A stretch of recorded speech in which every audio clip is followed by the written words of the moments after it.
Morning, everybody. Morning to Nipawin as well. Thanks for joining us. We are partway through this happy series. I know a guy who's unbelievably happy. He's the most critical thinker I know. There isn't a single situation that I'm in with this person or when I'm around them that they don't know how to make it better. They are really good at discerning subtle improvements. Every single thing they see, whether it's like a global conflict or something really small like how the dishes should go in the dishwasher, they know exactly what ought to be done and they won't be scared to correct you. Now, it's weird how people gravitate towards this person. As they get older and older and become more like this, there's like this huge lineup of people that want to be around them. Like, I just can't get enough of this person who's super critical and judgmental. I want to borrow some of their happiness. They're just so unbelievably, amazingly happy. Now, if you know that, yeah, you're welcome. No, none of us know a person like that, right? If you do know that person who over the decades has cultivated the ability to make really good judgment calls and let you know about it, tell you what's wrong, tell you what you can do better, at some point, that's not a person you go and visit because you want to be happy. That's a person you go and visit because you have to. Right? So you take somebody with you and you get ready to go. You're going to visit them and they're probably going to have the news on to remind them continuously what's wrong. And while you're talking to them, they'll blast you or everybody around you with it and you'll time these looks to the person you're with, like, right? And if you're in good moods, you'll be looking at each other kind of giggling, like, there they go again. Oh, we're in for it. This is going to be a really good rant. We'll joke about this afterwards. Or else, if you're not in that mood, you're just kind of going, oh, here we go again. It's one of my bigger fears, I would say, that I could just end up being that person. And it ought to be one of yours too. Because there's something about us that if we're not careful, we can get there. And it always starts so innocently, and it starts in ways that we can justify because we're just correcting something. We're just saying how it could be done a little bit better, but then over and over and over you do that, and you end up in a place where suddenly you're lonely, you're isolated, stuff's popping out of your mouth, and you're like, oh, I know that wasn't the thing to say, but it's just like there. So if you're on that path, you need to understand that that doesn't end in happiness. That facetious, hypothetical person I made up at the beginning, I had to make up because they don't exist. That judgmental, angry person that everybody wants to be around, it's like, oh, come, please mentor me in your ways of judgment, oh, great master. That doesn't happen. But you can think of somebody who has actually fought that fight. They have tried to intercept the judgment. They have tried to build sweetness and strength into their life. Over time, by the time that person gets to be 60, 70, they got people lining up. They are not lonely. They are busy and they are making an impact.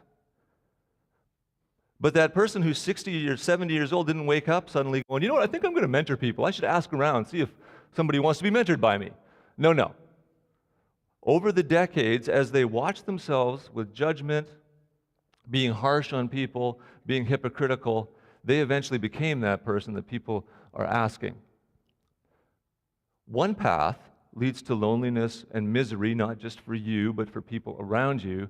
The other path leads to a place of continued impact, really all your days. Never wondering what you're going to do. You're not sitting there making lists about what's wrong. You got people around you. So when Jesus, in the middle of the Sermon on the Mount, talks about judgment, he is talking about what makes you happy. Because if you become a judgmental person, you're not going to be happy. You're going to be lonely, you're going to be miserable, you're going to be contagious, and people are going to stay away from loneliness and misery. That's just simply how it works. But if you can get ahead of judgment and hypocrisy, then you're on the path to happiness. In the text that we're going to look at today, Jesus warns us about what happens when we judge. He gives us advice and counsel about how not to go down that path, what we have to do so we don't go down that path. And then finally, he shows us what it looks like. Because we're going to see that not judging is different than checking your brain at the door. You're still supposed to know what's right and wrong. You're still supposed to know what actions are beneficial and what aren't. And you're still supposed to be able to point your kids in one direction and not the other, and point yourself in one direction and not the other. That's going to mean saying things like, don't be like them, be like them. So there is going to be an ability to know right from wrong, but it's going to have to be moral discernment and not judgment. Jesus is going to show us how you morally discern something without it hurting somebody. First, there is the warning in Matthew 7. Do not judge, or you too will be judged. For in the same way you judge others, you will be judged, and with the measure you use it, it will be measured to you. What Jesus is not saying here is if you judge other people, then God's going to be really hard on you too. No, he's saying if you are a judgmental person, if you cultivate that spirit of judgment, that's going to be the atmosphere you're in, and life itself is going to judge you. God's not going to have to do anything special if you're judgmental. It's just going to boomerang on you. That's just what happens. Sometimes Jesus just lets things roll. As a parent in your home, you're always teaching kids. You make a good choice, a good thing happens. You make a bad choice, there's a consequence. And you know what? That's not just these weird rules at mom and dad's home. That happens pretty much everywhere. Now, bad things happen to good people, sometimes regardless of their choices, but for the most part, if you didn't plug your car in last night, bad choice. Something happened this morning. If you don't show up for work, eventually you don't have work to show up for. For the most part, choices have consequences, and Jesus here is just saying being judgmental has consequences. It comes back, it boomerangs on you. You become that isolated person who no one wants to be around. That's the warning. Here's how you stop yourself from getting there. Why do you look at the speck of sawdust in your brother's eye and pay no attention to the plank in your own eye? This is Jesus' attempt at humor. Forgive him. He's working on that. Speck of sawdust in your brother's eye. You got this beam coming out of your eye. It's a humorous image. Humorous for everybody watching it happen in real life. Somebody whose family is in shambles walks over and gives parenting advice. Somebody who's maneuvering their accounts so that they can pay this month's hydro bill is dispensing financial advice. That's something really wrong in your own eye, but you're still giving help to somebody. Don't do that. Why do you look at the speck of sawdust in your brother's eye and pay no attention to what's in your own eye? How can you say to your brother, let me take the speck out of your eye, when all the time there's a plank in your eye? He's really working this over and over. Here's how you avoid that ridiculous scenario. How many times does somebody with a plank in their eye, as they're gouging your eyes, how long before the person with the plank in their eye isn't going to have anyone around to gouge their eyes? Nobody's like, I don't want to be near that guy who's got a plank in his eye. He's just going to poke me in the eyes. I'm going to go somewhere else. Judgment leads to loneliness. Judgment leads to misery. So first, take the plank out of your own eye.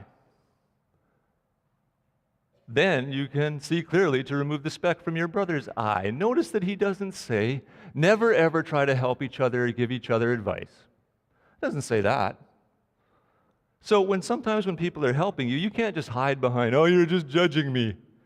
No, they're not just judging you. You can look for the plank in their eye, and if it's there, you may not want to take their advice.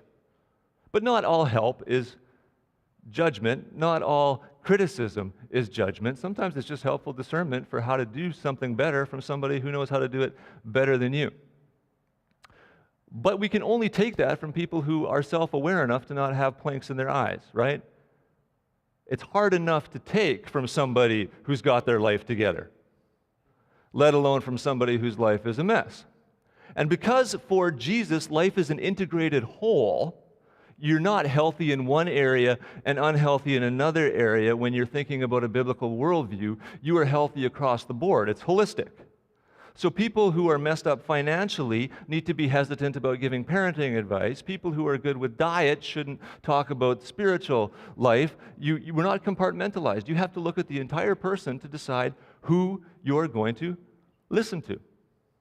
So if you want to be somebody who has a voice, and maybe some of you are frustrated because you don't have a voice, and you've got good things to say. You don't have a voice because you have a plank in your eye somewhere. Here's a scenario. Somebody has a prophetic word, and it's a legitimate prophetic word in the sense that it actually happened for them. They got a picture for somebody, a word for somebody to encourage. But this person can't go for a week without screaming at their kids. It's okay to not take that prophetic word all that seriously. Jesus would back me on that. Don't listen to somebody who's got a plank in their eye. We just don't do that. It just doesn't make sense. We don't compartmentalize. So if you want to have a voice, if you want to impact, if you don't want to be lonely, then you have to be self-aware. Another thing about taking planks out of your eye is there's no expiry date on them. You don't do the work of taking planks out of your eyes between the ages of 20 to 40 and then say, I guess I am who I am. There's no expiry date on transformation. There's no expiry date on needing to be self-aware. You have to continue to do these things. You can't just ever give up because then you're going to be isolated and you're going to be losing impact. You have to continue to be self-aware. Now, how do you do that? Best way to be self-aware is to get a community of people around you that are honest. Have you ever seen one of these marriages where they're each other's worst enemy because they're the other person's best friend? Your spouse is your worst enemy because they're your best friend. So you come home from work complaining about something, and everybody else around you knows that you're the source of that issue, but your spouse is like, oh, you poor baby. They're trying to be your friend. They're your worst enemy. They're protecting you from the pain that you probably should encounter that would change you because you're acting a certain way. So beware of self-awareness that is based on the yes men around you. If somebody is critical about me, I don't want to hear it. If I go to my mom, I'm like, Shannon, they were so mean. Tell me it's not true. She's like, it's not true, honey. Actually, my mom would probably be like, yeah, that is true. I'd have to go up a generation to Grandma. Grandma would be like, no, and here's $5. Go buy yourself some Old Dutch chips. Okay. Right, we all have people in our lives that we can go to that tell us what we want to hear. That's not self-awareness. That's just, rigging the game. So your house church needs to be able to say this stuff to you. They need to coach you on it. They need to point out the things in your own eye so that you are actually able to help people around you with the things that you notice that are wrong in their lives so that you don't end up judgmental, miserable, and lonely. So this is Jesus giving us first the warning and then basically saying, if you don't want to end up that way, you need to have a lifelong commitment to self-awareness. Forever looking in that mirror going, is there a plank? Is there a plank? Is there a plank? Is there a plank? Where is the plank? And then when somebody comes and says, there's the plank, you cannot say, oh, it's no big deal. That's just who I am. You say that at your peril. Then Jesus gives us this last verse in this section that we're going to look at. And he says, do not give dogs what is sacred. Do not throw your pearls to pigs. Which kind of sounds judgmental. A little bit, don't you dare judge. But don't you dare throw anything before those pigs and swine out there, the dogs. So Jesus extending it, saying, but you still need to know right from wrong. You still need to know when you're wasting your time. There's going to be some people that if you invest in them, the sacredness of your time or what you believe, they're just going to not do anything with it, and you are under no obligation to do that. You can actually make the choice to say, it makes no sense for me, it's wrong for me to actually spend time with this person right now trying to make them better. I can't give them what they don't want. Jesus in that text is saying you can discern that. That's not judgment. That's not the kind of criticism that gets you lonely and isolated in your life. That is just good discernment. Jesus warns us against judgment. Jesus calls us to self-awareness, and then he introduces moral discernment is still possible. How do you judge somebody? How do you morally discern something and not come across as judgmental? Thankfully, Jesus shows us how. We see how in this story about a woman named Miriam. Miriam doesn't have many happy memories. Her dad left when she was about 6 years old. They knew where her dad went. He joined the Jewish rebellion against the Roman Empire. So it's not like he ran away because he didn't want to be around the family. It wasn't that kind of pain. It was that he believed in this cause. He was going to liberate them from the Roman oppressors. So he goes and he joins the revolution. This is about the year AD 8. But you're futile to rebel against the Roman Empire, especially when you're a bunch of fishermen, carpenters making up this militia and you're going to do guerrilla warfare against legions of Roman soldiers. It doesn't go well. It didn't go well. And Rome doesn't just suppress a rebellion, Rome sends a message. And so hundreds of these militia guerrillas are not just put down, they're crucified. This is Rome's favorite way of sending a message. And they're crucified to the city wall. So Miriam never actually looked as a little girl to see if one of those people were her dad. But her mom did when they're walking along. They never did recognize him. They never did hear from him again. Now it's just Miriam and mom in the home, little one-room place, trying to make a go of it. And it's hard enough to make a go of it when you got father provider in the mix. Immensely difficult to do it when it's just a mom and a daughter. Luckily, there's a kind baker in the market who is willing to share a loaf of bread every couple days with the family. And so little Miriam goes and she gets it and she smiles at the baker, he smiles at her, and she doesn't have to pay for it and she just goes and takes it home. Now what she doesn't know when she's 9 or 10 years old is that loaf of bread actually has a cost. Her mom's doing some things for the baker that more than compensate for the loaf of bread, but her mom is at a place where you have to do that to put food on the table. This goes on for a few years, enough food in their belly to keep them going. Then Miriam goes for the loaf one day, and it's not the baker. It's the baker's wife. She's a hard woman who's rightfully angry as she's found out what's been going on. She's got hands like meat cleavers from kneading the dough. But Miriam doesn't know. She just goes and takes the loaf and smiles at the woman. The woman freaks out. She knows who Miriam is. It's the daughter of the woman who's been sleeping with her husband. And as Miriam gets the loaf, she screams at her, "What are you doing? Get out of here." Miriam panics, grabs the loaf, and starts to run. In a fit of rage, baker's wife grabs a big softball-sized stone and hurls it at her. Hits her right here. Thud. It's not so much the impact that causes the long-term damage, it's the fall. Because as she's running, she gets hit by the rock, she slides over, her arm goes like this, and an ox cart goes right over. Breaks her arm in 3 places, and she passes out. When she wakes up, she can't move her arm. There's no Medicare, there's no physicians, there's nothing for this family, and her arm just stops growing. So she can't wash clothes, she can't bake bread, she can't do any of the options open that make it viable to put food on the table.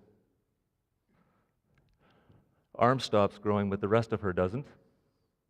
She's now about 15 years old, and the profession that her mom got into, although for her mom it wasn't a profession, it was just with the baker, turns for Miriam into a profession. And for the next 10 years, that's what she does to make sure that her and her mom have enough food on the table. And then one day, this guy picks her up and they're doing their thing, and then suddenly, a bunch of other men storm in. And they grab her, and they start talking about stoning and adultery and catching her, and they hustle her through the streets, and she knows where this is going. They're going to take a left turn outside the city. The penalty for this is to be stoned, and suddenly all she can remember is what that stone felt like when it hit her shoulder. And she's got these moments of panic, but then moments of clarity. She's like panicking, just not thinking anything, and then clarity, like, is it better when you're being stoned to have it last longer so you can stay alive longer, or is it better to just get hit in the head right away so you don't feel the rest of the stones come? She's mulling all this over, and then she realizes they aren't turning left to go outside the city. They're turning right to the temple. They take her to the temple, they throw her in, she stumbles in the ground on the dirt, and then she doesn't look up. Why would you look up? She hears these men start to talk to another man. And they say, "Teacher, we saw this woman caught in the act of adultery. Law of Moses says we're supposed to stone her. What do you say we should do?" And then she realizes what they're up to. They're just using her as a pawn. She lifts her eyes up and she recognizes like half of them. Thinks about calling them out and then decides that's probably not going to go so well for her. Puts her head back down in shame. And we read the rest of the story in John 8. At dawn, he appeared again in the temple courts where all the people gathered around him, and he sat down to teach them. The teachers of the law and the Pharisees brought in a woman caught in adultery. They made her stand before the group and said to Jesus, "Teacher, this woman was caught in the act of adultery. In the law of Moses commanded us to stone such women. Now what do you say?" They were using this question as a trap in order to have a basis for accusing him. But Jesus bent down and started to write on the ground with his finger. When they kept on questioning him, he straightened up and said to them, "Let any one of you who is without sin be the first to throw a stone at her." So, any of you don't have a beam in your eye? Fire away. At this, those who heard began to go away one at a time, the older ones first. Interesting, there's no expiration date on a beam in your eye. Even the oldest can still transform. Even the oldest can say, "Oh my God, what am I becoming? Help me, Jesus. I don't want the rest of my life to be spent chucking stones." The older ones first, until only Jesus was left with the woman still standing there. And then the one who has no beam in his eye straightens up and asks her, Woman, where are they? Has no one condemned you?" "No one, sir," she said. "Then neither do I condemn you," Jesus declared. "Go now and leave your life of sin." Not carry on, do what you got to do. No. He morally discerns that life, those patterns are sinful. I don't condemn you for it. Stop doing it. It's nice to think that she did, hey? Maybe if we continue in my fictional account, Jesus says, "Hey, Judas, this is my treasurer Judas. He's going to give you a few bucks, get you on your way. But all we have is this. Go and leave your life of sin." Actually, that's not all we have. We have there a reminder for all of us who can feel like that woman that the God Jesus shows us is not like the old man I talked about at the beginning of my sermon. Not the old guy who's quick to judge, who's looking for everything wrong, who's had 70 years to polish the magnifying glass so that they can find any kind of impurity. No. This is a different kind of being.